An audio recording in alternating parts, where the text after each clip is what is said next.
Question number 9. The time dependence of a physical quantity P is found to be of the form. तो कोई physical quantity है हमारे पास जो time पे depend करता है, like e raised to alpha t square, where t is time, alpha is some constant, then the constant alpha will be. तो actually अब आप इतने ट्रेन हो चुके हो कि आपको ये देख के समझ में आना चाहिए कि अल्फा के डायमेंशंस टी रेज़ टू -2 होंगे। क्यों? क्योंकि मैंने बताया था दैट सिंस एक्सपोनेंशियल बोल सकते हो आर डायमेंशनलेस, डायमेंशंस होते नहीं है उसके, तो इसलिए आप बोल सकते हो कि basically alpha into T raise to 2 should be m0 l0 t0। मतलब alpha must have dimensions of m0 l0 t0 upon t raise to 2। मतलब t is this is m0 l0 t raise to 0 upon capital T raise to 2, क्योंकि t small t मतलब time है, तो time के dimensions होंगे। तो alpha के dimensions आपको मिल गए t रेज़ टू -2 बेसिकली। तो सिंपल सा क्वेश्चन था, ओरल क्वेश्चन था, यूनिट से भी हो सकता था। अगर अल्फा टी स्क्वायर को यूनिट लेस होना है तो t तो 1/2 है, 1/2 स्क्वायर है, तो अल्फा को सेकंड स्क्वायर बनना पड़ेगा, राइट? उल्टा बोल रहा हूँ तो ध्यान देना। तो ऐसा होता है क्योंकि वो भी दिया होगा ऑप्शन में। तो एनीवेज t मतलब सेकंड स्क्वायर है, तो अल्फा को 1/2 स्क्वायर बनना पड़ेगा to make it dimensionless. तो ये ओरल क्वेश्चन था and you need not to waste a lot of time here. बहुत इजी क्वेश्चन था। तो अगला question, the wave is represented by y is equal to, by the way एक wave का equation में जो स्मॉल a होता है that is amplitude of the wave, a sin at minus bx plus c। तो बेसिकली अगर मेरे पास एक वेव है, साइन वेव है ये, तो ये जो स्मॉल a है ये एम्पलीट्यूड है, और ये जो वेव का जो फॉर्म है, जो वेव का जो स्ट्रक्चर है, ये बेसिकली मैथमेटिकली ऐसा आप एक्सप्रेस कर सकते हो। तो मैंने क्यों लिया? Because you now know any wave can be represented mathematically as amplitude a times of sine or cos, यहाँ पे sin है, into some angle। एंगल मतलब उसको आर्ग्यूमेंट भी बोलते हैं, बट इम्पॉर्टेंट ये क्वेश्चन में बोला है ए बी सी कॉन्स्टेंट्स है, तो ए बी सी के डायमेंशंस क्या होंगे। वापस से what you should know is, आपको ये बताना चाहिए since sign of at minus bx plus c is dimensionless, क्योंकि साइन तो एंगल पे हो सकता है, therefore at minus bx plus c ये भी डायमेंशनलेस होना चाहिए।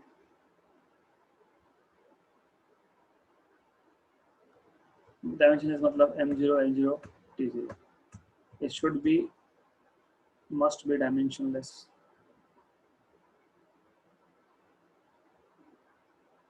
और मैंने आपको एक चीज बताई थी कि कभी भी आप किसी भी क्वांटिटीज को ऐड कब कर सकते हो, जब सबके डायमेंशन सेम होंगे।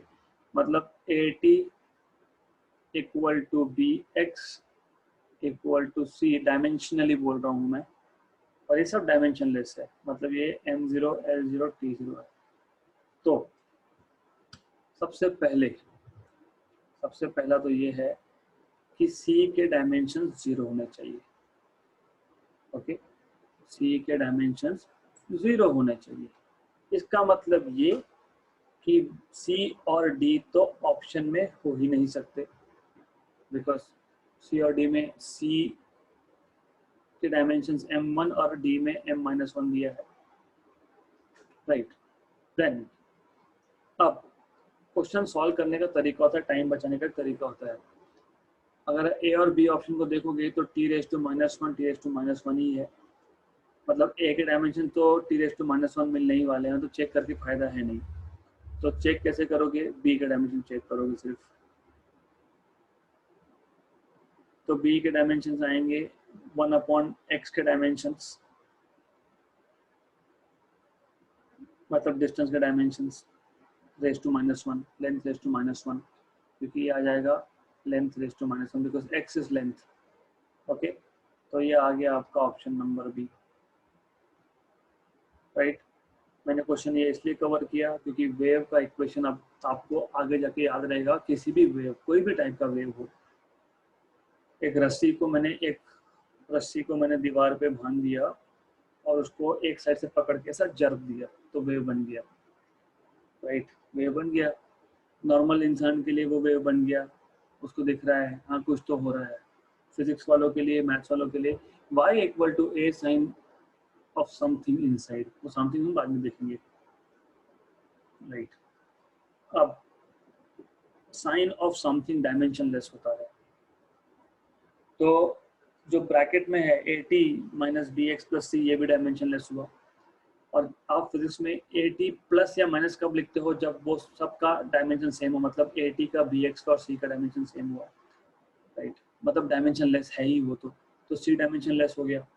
आपको पता है कि c डायमेंशनलेस है तो c और d तो ऑप्शन आएगा नहीं, gone out of question, right. फिर आपने at और bx का डायमेंशन निकाल सकते हो, लेकिन जब a और b ऑप्शन बचा है और a ऑप्शन और b ऑप्शन में कैपिटल A के डायमेंशन t⁻⁻1 है, तो फिर मैं क्यों a के डायमेंशंस फाइंड करता बैठूंगा लॉजिकली, जब सेम ही है तो क्यों फाइंड, मतलब आपको करना क्या था, आपको सिर्फ b के डायमेंशंस फाइंड करने थे, वो भी फाइंड नहीं करने थे। क्यों नहीं करने थे, x मीटर में, तो b 1/मीटर में होना चाहिए डायमेंशनलेस बनाने के लिए, मतलब 1 लेंथ होना चाहिए, मतलब l⁻⁻1 होना चाहिए। खत्म, ओरल क्वेश्चन था ये। This was to be solved orally. Good. Next question. In a particular system, the unit of length, mass, time are chosen to be 10 centimeter, 10 gram, and 0.1 second respectively. The unit of force in this system will be equivalent to. देखो SI system में हमारे पास force होता है 1 Newton, length होता है हमारे पास 1 metre, मास होता है हमारे पास 1 किलोग्राम और टाइम होता है 1 सेकेंड। अगर आप सेंटीमीटर में लिखोगे तो ये होता है 100 सेंटीमीटर, ये होता है 110⁻³ ग्राम्स और ये 1 सेकेंड ही रहता है। हमारे पास जो न्यू सिस्टम है उसमें लेंथ बोला है इन्होंने 10 सेंटीमीटर, मास 10 ग्राम और टाइम 0.1 सेकेंड, करेक्ट, राइट। हमको पूछा है 1 न्यूटन का फोर्स, मतलब कितना न्यूटन न्यू सिस्टम में। वेल, तो सबसे पहले आप सेंटीमीटर से मीटर में कन्वर्ट कर लोगे तो बेटर,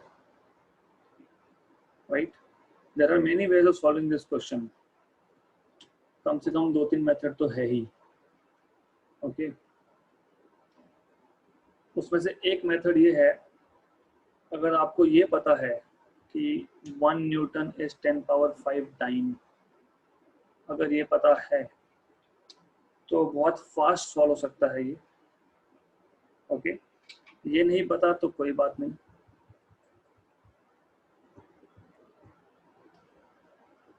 मैं तो ये बोल सकता हूँ ना 1 newton is x times of some, जो भी यूनिट लोगे वो दूसरा मेथड है, वो भी कर सकते हो, राइट। तो मुझे फाइंड क्या करना है basically, just how to convert. मैं एक मेथड बता देता हूँ, बाकी आप खुद वर्कआउट करोगे। 10 सेंटीमीटर को मीटर में लिख लो, सिंपल, मतलब 10⁻⁻1 मीटर हो गया। 10 ग्राम को किलोग्राम में लिखो, 10⁻⁻2 किलोग्राम हो गया, और इस सेकेंड में 10⁻⁻1 सेकेंड हो गया, करेक्ट।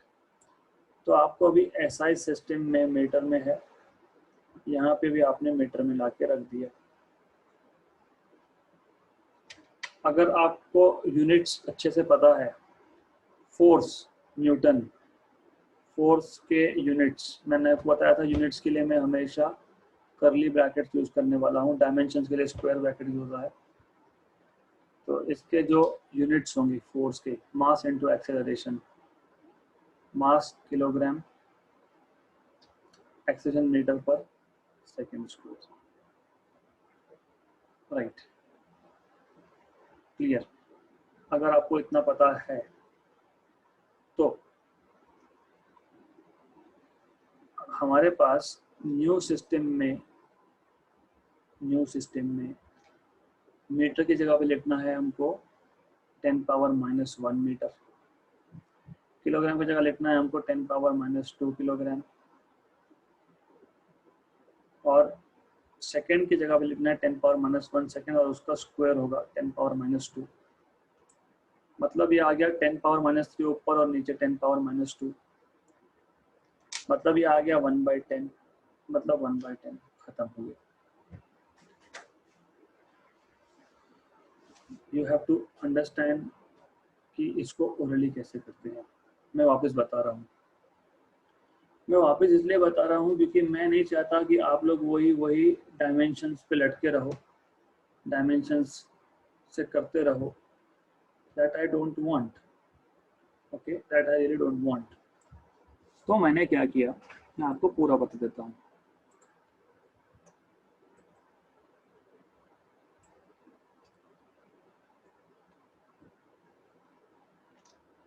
मुझे पता है फोर्स के यूनिट्स क्या है एसआई में, और मैं फोर्स के यूनिट्स लिख सकता हूँ न्यू सिस्टम में। फोर्स के यूनिट्स क्या आएंगे एसआई में, किलोग्राम मीटर पर सेकेंड, ओके। मतलब डायमेंशनली बात करें तो भी, तो फोर्स तो रहने दो यहाँ पे एसआई सिस्टम में, okay. Alright, let me go back one step. इतना पता है आपको, आपको पता है कि फोर्स के डायमेंशंस क्या होते हैं, mass into acceleration, m1 l1 t-2, इतना पता होना चाहिए। यहाँ पे मास, मतलब यहाँ पे जो मास है वो 10 पावर -2 kg है, करेक्ट। न्यू सिस्टम में let us also remove this, क्योंकि फिर अदरवाइज आपको होगा confusion which I don't want.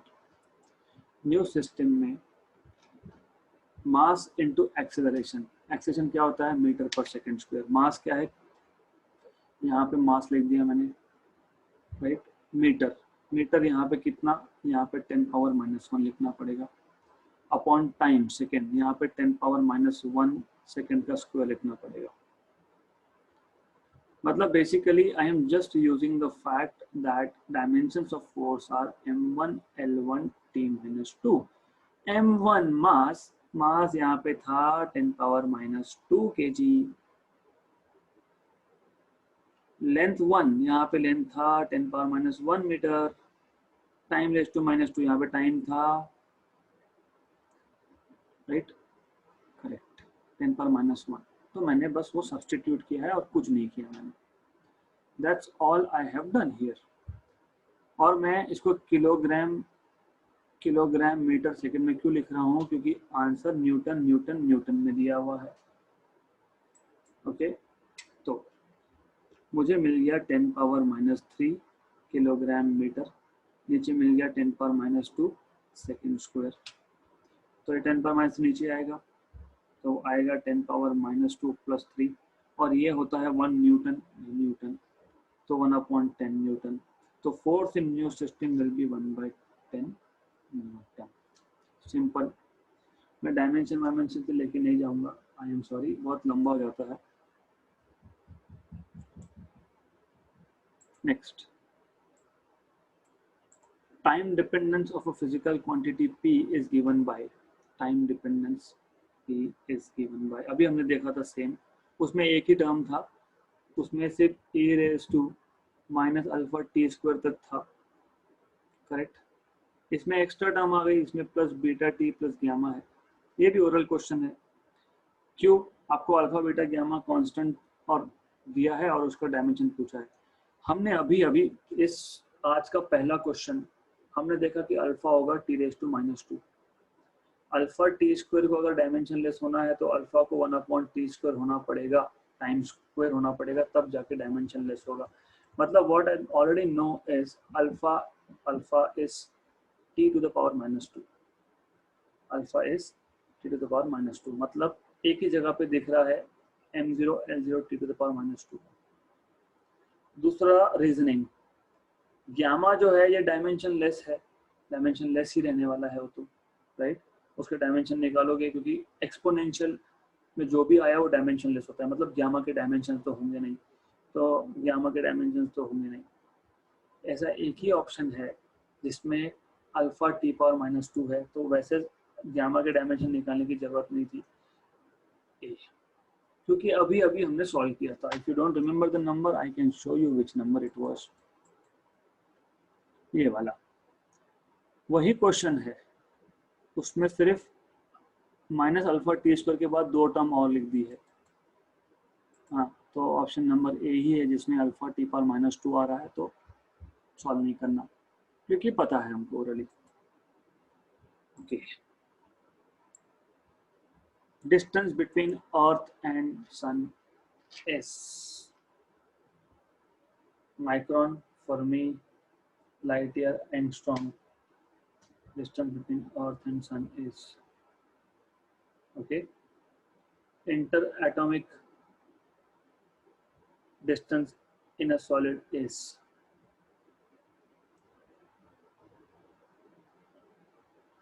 बहुत सारा है, बहुत कुछ आपको देखना पड़ेगा। साइज ऑफ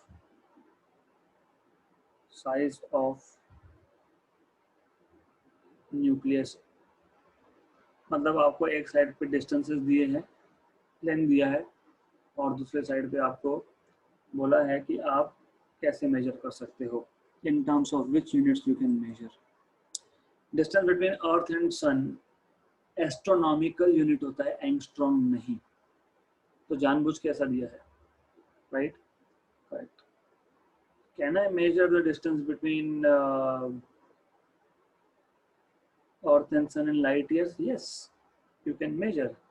हमको ऑलरेडी पता है ये, सन से अर्थ तक लाइट आते आते अराउंड 8 मिनट लगते हैं, मतलब sun is at a distance of 8 minutes, 8 light minutes from us, ये हमको ऑलरेडी पता है। अगर वो नहीं भी पता होता तो डजंट मैटर, छोड़ दो, पहला तो नहीं देखना। Inter atomic distance, inter atomic distance, किसी भी दो एटम का डिस्टेंस अराउंड 10⁻9 मीटर होता है एक सॉलिड में। Solid is made up of atoms which are periodically arranged. किसी भी दो एटम का, कंसेक्यूटिव एटम का डिस्टेंस होता है अराउंड 10⁻9 मीटर, नैनोमीटर, या फिर 10⁻10 में लिखो, angstrom. 1 angstrom A is 10⁻10 metre, correct. तो बी मैच हो गया एस के साथ, बी मैच हुआ एस के साथ, ऐसा एक ही ऑप्शन में है, ऑप्शन नंबर बी। वैसे आपको पता होना भी चाहिए था कि distance between earth and sun can be measured in light years. Size of nucleus is in fermi, क्योंकि 1 फर्मी इज 10⁻−15 मीटर, और न्यूक्लियस का साइज इतना छोटा होता है।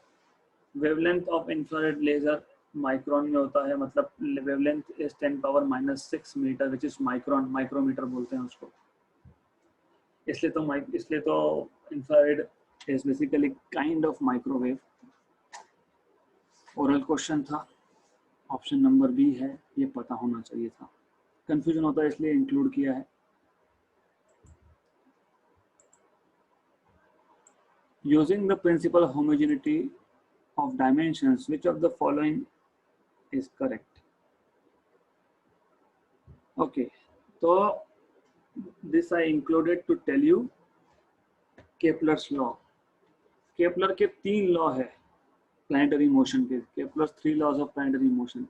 पहला आपको बताता है every planet moves around sun in an elliptical orbit, orbit circular नहीं है, and the sun being at one of the foci, 2 focus होते हैं एलिप्स को, एक यहाँ पे होगा, एक यहाँ पे होगा, तो सन दोनों में से एक के ऊपर बैठा है और ऑर्बिट जो है वो एलिप्स है।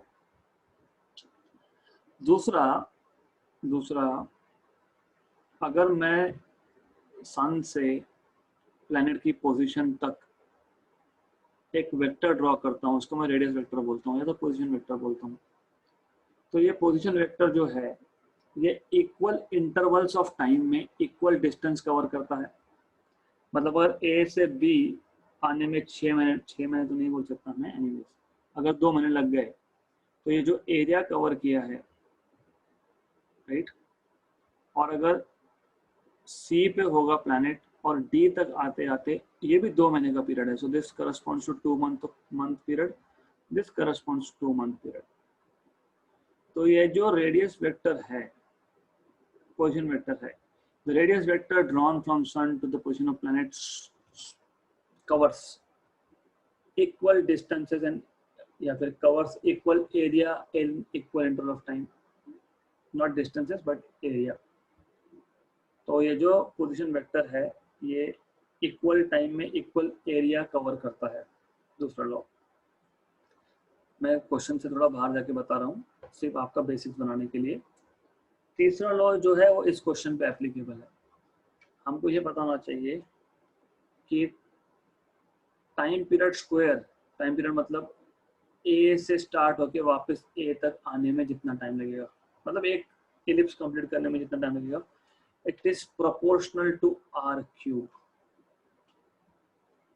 T square is proportional to R cube, T square is proportional to R cube, ये पता होना चाहिए। The square of time period is directly proportional to cube of semi major axis,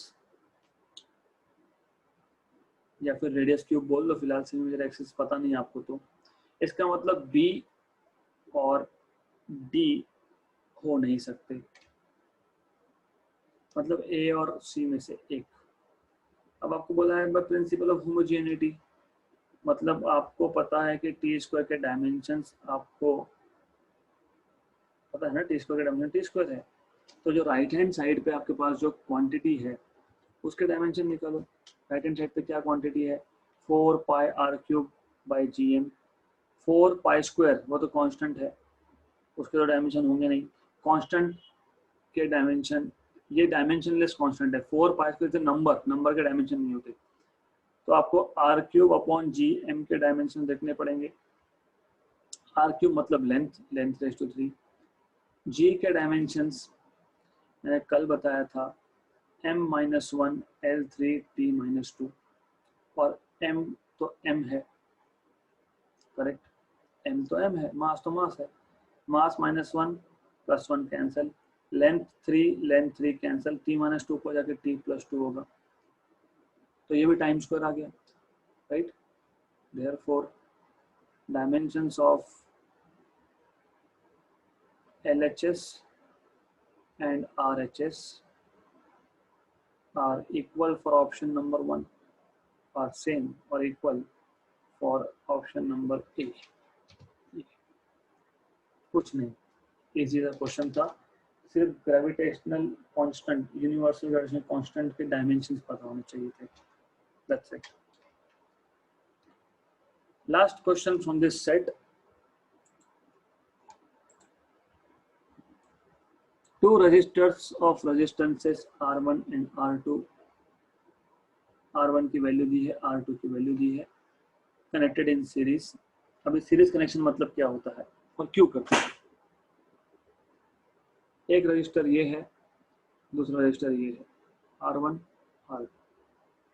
जब मैं इसका एक एंड और R2 का एक एंड कॉमन कर देता हूं, एक एंड, जस्ट एक एंड, दो नहीं, दोनों कॉमन किए तो पैरेलल कॉम्बिनेशन, एक एंड कॉमन करता हूं तो उसको बोलते हैं सीरीज कॉम्बिनेशन।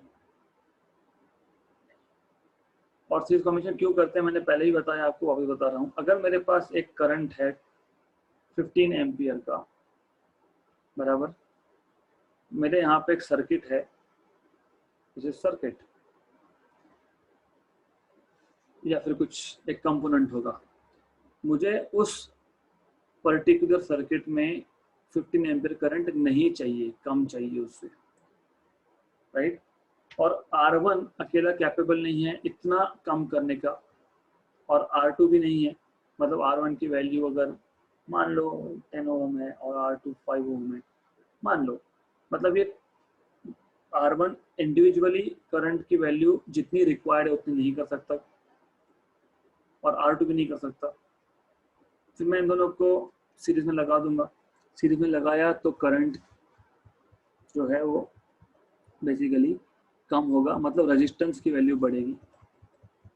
मतलब सीरीज कॉम्बिनेशन आप रेजिस्टेंस का कब लेते हो, सीरीज कॉम्बिनेशन आप रेजिस्टेंस का तब लेते हो जब आपको रेजिस्टेंस की वैल्यू ओवरऑल बढ़ानी है, इंक्रीज करनी है, कम नहीं करनी। बढ़ानी है मतलब सिंपल एडिशन, तो R S equal to R1 plus R2।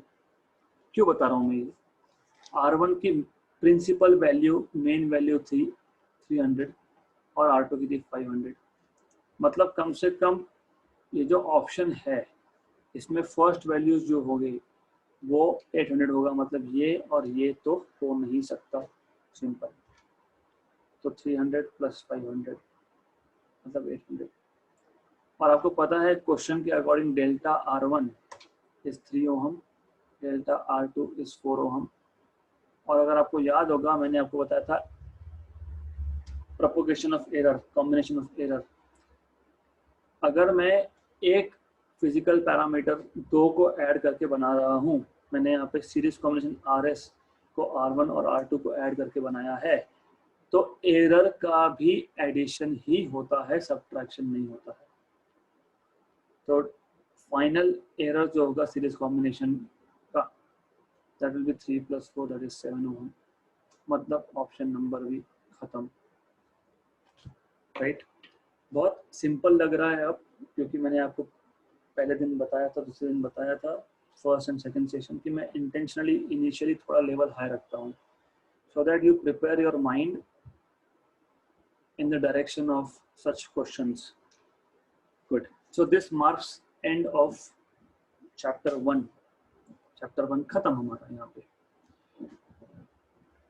Chapter 2 की टेस्ट इसलिए ली थी मैंने वेक्टर्स की स्टेट बोर्ड में, क्योंकि अब हमको आगे कल से वेक्टर्स चालू करना है, इसलिए।